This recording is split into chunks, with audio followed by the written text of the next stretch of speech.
My name is John Brown from Microsoft. I'm a security cloud solutions architect. I've been on board for about almost 5 months now. Prior to that, I was over at the State Department. I was a government contractor. I was in charge of their Azure security for their commercial Azure environment.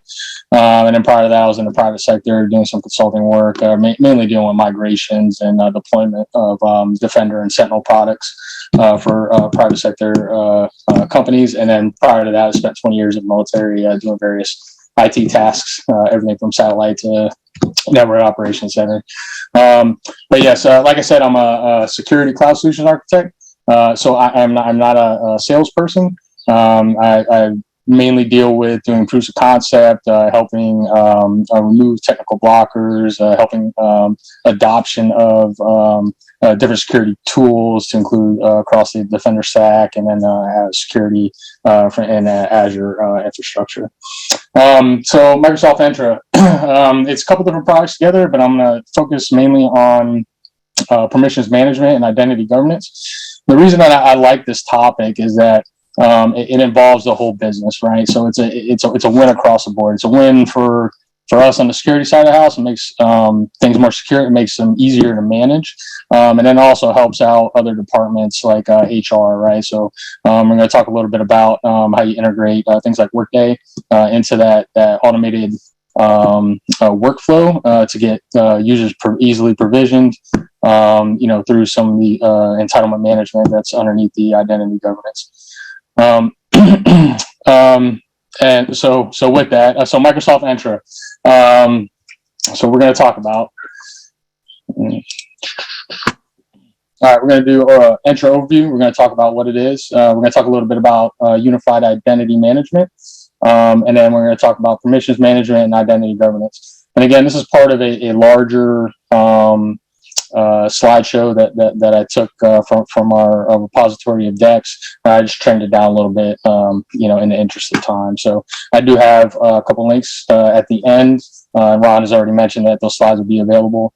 So I encourage you to take a look. All right. So today's digital landscape, just like we all know, right? The expansion of diverse access points, right? We're all working from home. We're working from, from our places of business. And then the attacks are increasing in both in sophistication and volume. You got ransomware as a service now. So, it's definitely the threat landscape is definitely increasing. And then a lot of organizations definitely have some overlap in their security tools, especially with some of the partners that I've worked with. You see a number of organizations that have, may have licensing for some Microsoft products that they're paying for, but using a, third-party partners solution to sort of cover that. So, there's sometimes the overlap. Sometimes, want to use something for best of breed. You may want something for, for certain control. But there's usually, multiple tools out there, and some of them, have capabilities that can span across different disciplines. All right. So what is Entra? So it's a family product of names. There is a portal. It's called entra.microsoft.com, and it covers these areas like identity governance. You can look at your conditional access through Azure AD. It doesn't replace Azure AD. It's just we came out with new products like with our acquisition of CloudKnox for permissions management. That falls underneath Entra as well, but it's sort of a one-stop shop for your identity and access management. So if you go and you look at, like I said, entra.microsoft.com, you can take a look at it if you have an Azure tenant and take a look at that portal. This is generally what's covered underneath the presentation, but we're going to mainly focus on, like I said, the permissions management and the identity governance piece. All right, so Microsoft Entra, right? We want to protect access to any app or resource, secure and verify identities, provide only necessary access. All right, we want to close that permissions gap. A lot of times, what we see is static assignments to individual users or groups that over provision those permissions, right? You have, security admins that are running around with security admin privileges the entire time, not using just time access, not using time bound access, not using, workflows for approvals, things of that nature.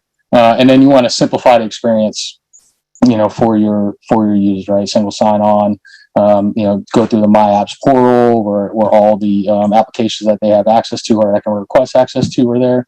So just simplifying it and, taking away that that friction that often happens between security and the business.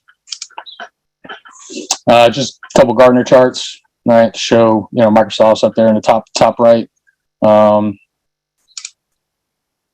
And then we'll roll into unified identity management.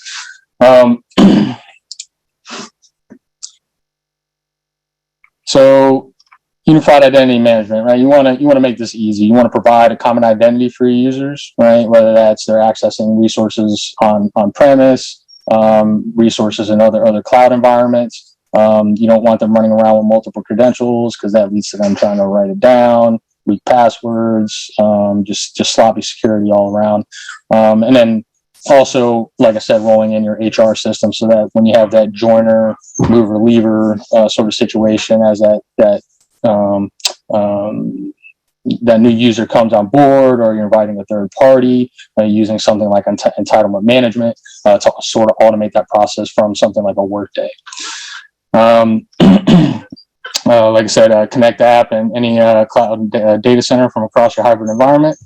And then, like I spoke to earlier, the efficiency of managing external identities, or just identities in general. You want to make it easy for managers to grant access to their users. They're the ones that are going to best know what access that those folks need.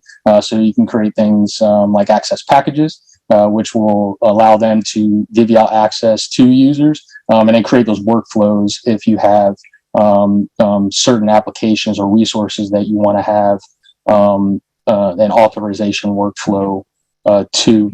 And then also you can create ones like as you onboard every single one of your users, they get access to Dropbox or whatever that is for your organization.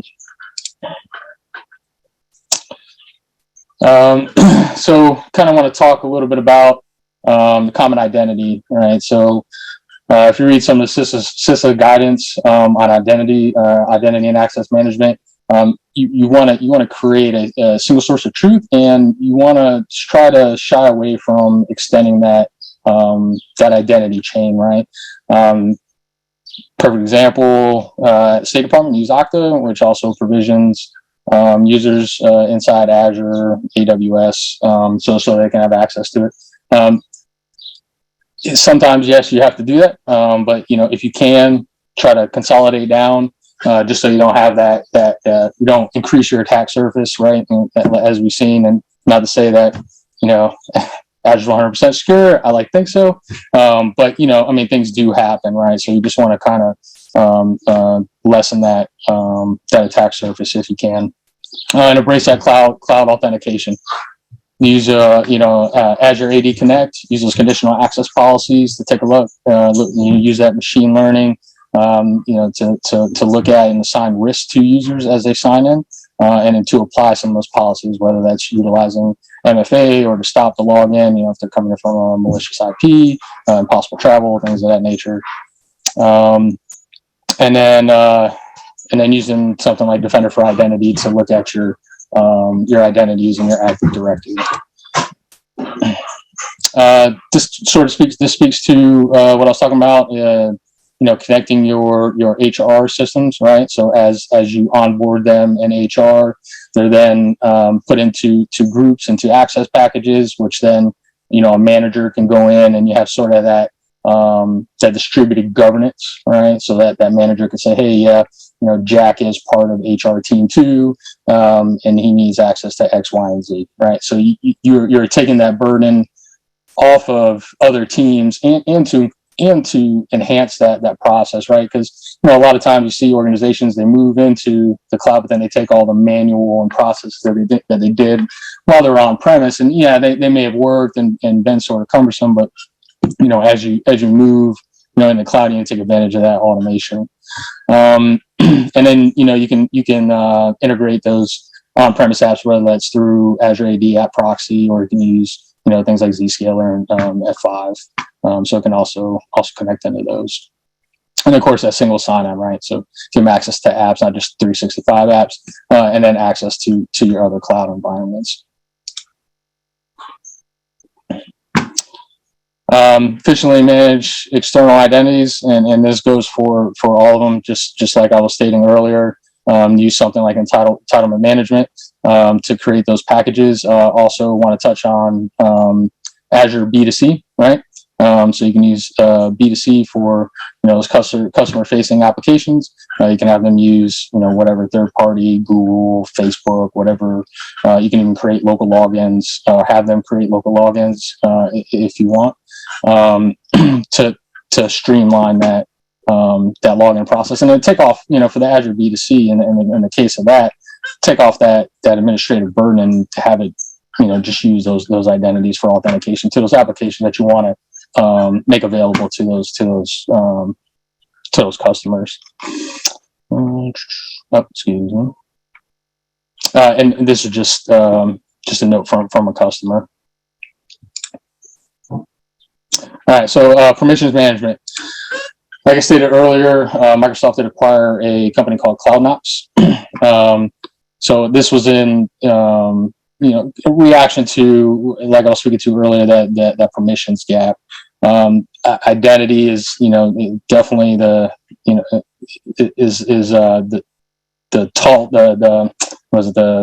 big stake in the tent pole or whatever. So you really want to take a look at the permissions that you have out there, and figure out if they're actually using them in the intended manner, right? So you want to make sure that they're time-based, maybe go through some sort of authorization workflow, and then you want to make sure that the ones that are out there, what sort of permissions that they do have, and those that are considered high risk. Slide just goes into what I was talking about with that permissions gap. Generally, the permissions use is very low. Even when I was security engineer of the State Department, I rarely use security admin. I really just needed reader most of the time. Just go in and look, make sure everything's fine. But then when I actually had to go do something, I use something like privilege identity management to activate my access. Right, gives you those alerts, and lets folks know that you're elevating that access. Go in and do what you need to do, and then deactivate it. Just taking a look at those, and I don't have the slides in here, but I know for permissions management, I believe there's still a 90-day free trial out there. So if it's something that you want to take advantage and look at, it's a very cool tool. It can look at the permissions that you have, and it can also, it has like a one-click remediation. So if you're like, hey, yeah, this makes sense, it can go ahead and reassign those permissions to those users. This just speaks to how we used to have that static, outdated approach to managing permissions. It's usually just you're a network admin. You get these rights in perpetuity until you leave an organization. You get a manual granting of permissions, and then cleanup was manual, right? Whereas now you want to grant permission on historical usage, right? And you want to take a look at what those roles have used in the past and assign roles based off of that. And then activity, right? A couple months goes by, someone's not using that role that you gave them. Maybe you need to pare it down a little bit. And then, like I was speaking to, temporary access, right? Privileged identity management's a tool. You may use something in Okta, but having that time-based access is very important. And then continually monitor and right-size those identities, like I was saying. And then that's just what generally, the permission management that CloudKnox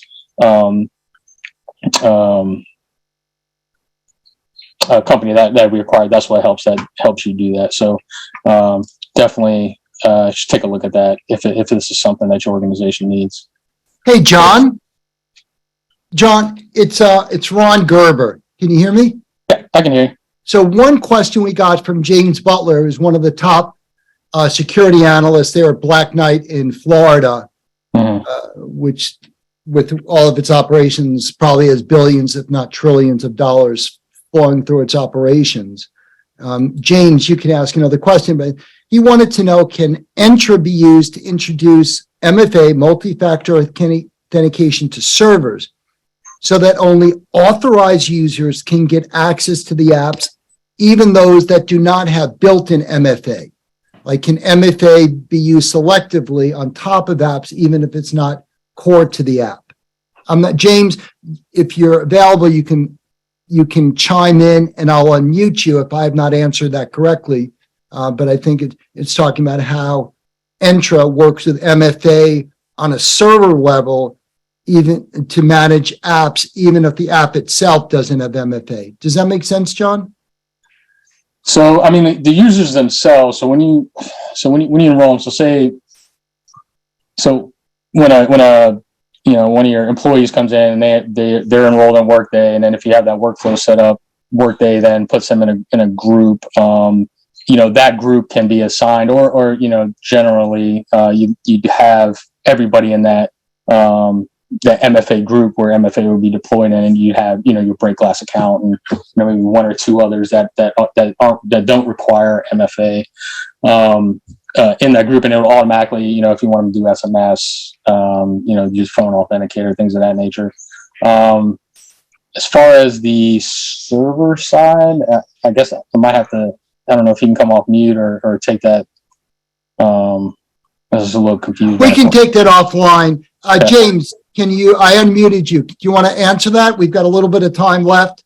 Just want to keep this as interactive as possible.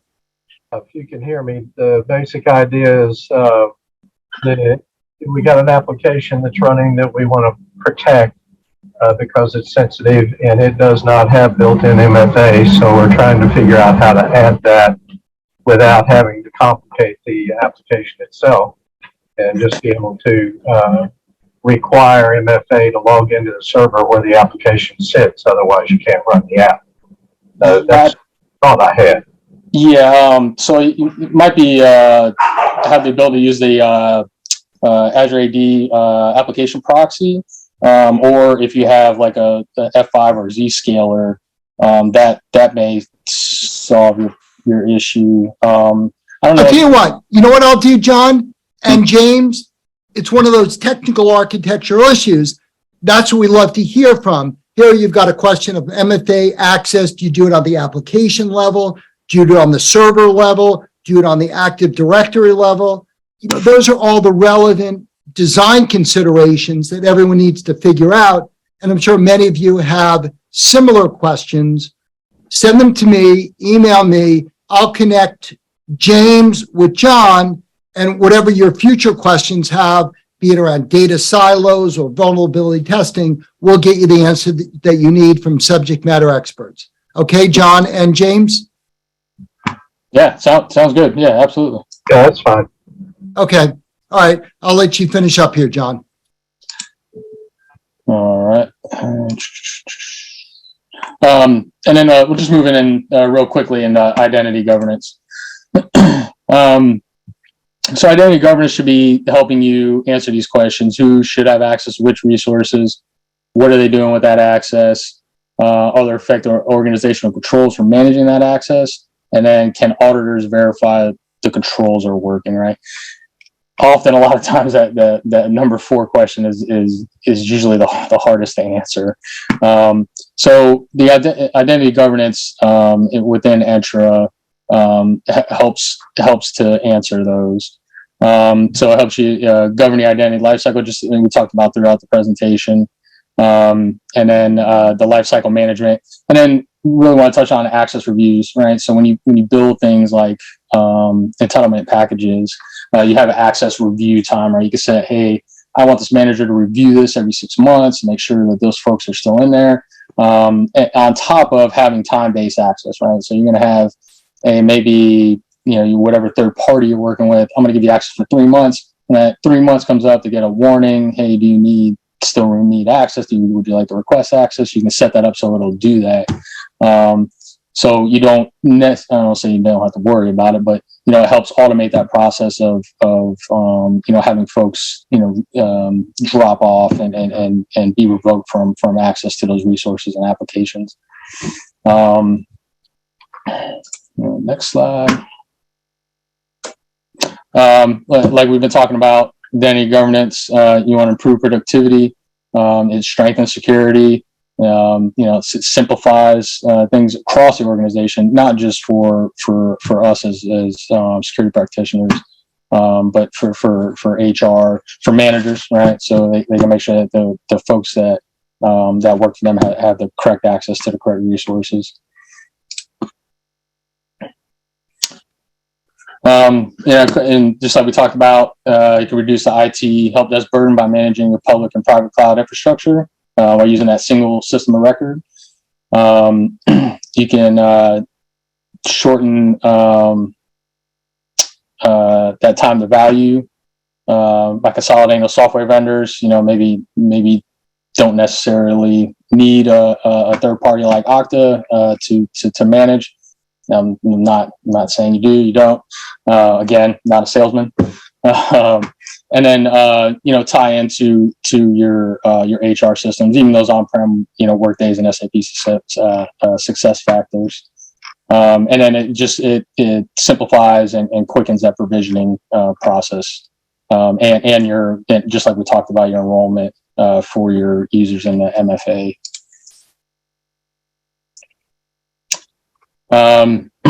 This helps strengthen the security posture while maintaining productivity. So really what this does is it puts the onus back on the managers to say, hey, I have the right folks that have the right access, and then has them do reviews and sign off on that, and then you have a record, right? So you have that auditing piece as well. So you can easily go in if there's ever a question or an investigation about that has to do with someone's access. You have that record in there, and then just helps your organization outright because it distributes that governance. Excuse me. And just the repeat of the slide that we looked at earlier. And then just like we talked about lifecycle workflows, right? Someone comes in, added to something like a Workday. That kicks off, hey, you're in this group. This group's entitled to these resources or applications, and whether that's automatic or if that goes through some sort of authorization process, that gets executed once a provision within Azure AD. Just a recap of what was covered on Entra. A couple customer success stories in there. If you want to take a look at that in the slides. And these are the links I was talking about. Now, all these links, except for that CISO workshop, are all related to this presentation. And, I encourage everyone to take a look. I added the CISO workshop link down there at the bottom, and I encourage everybody to take a look at it. It's something new-ish that Microsoft is doing around zero trust. And it's very vendor agnostic. I think there's only a handful of times where, the word defender comes up in there. But it's really good in having those conversations with decision makers, department leads, CISOs, leads of those departments, around sort of where you sit in that zero trust journey, and where your gaps are, and identify those, and then so you can focus on those areas and become more mature as an organization. So I threw that in there just because I'm starting to engage customers with it. So I encourage everybody to take a look. Just a couple videos in there. Everyone likes a good video, and a slideshow that you can go through. So I encourage everybody to take a look.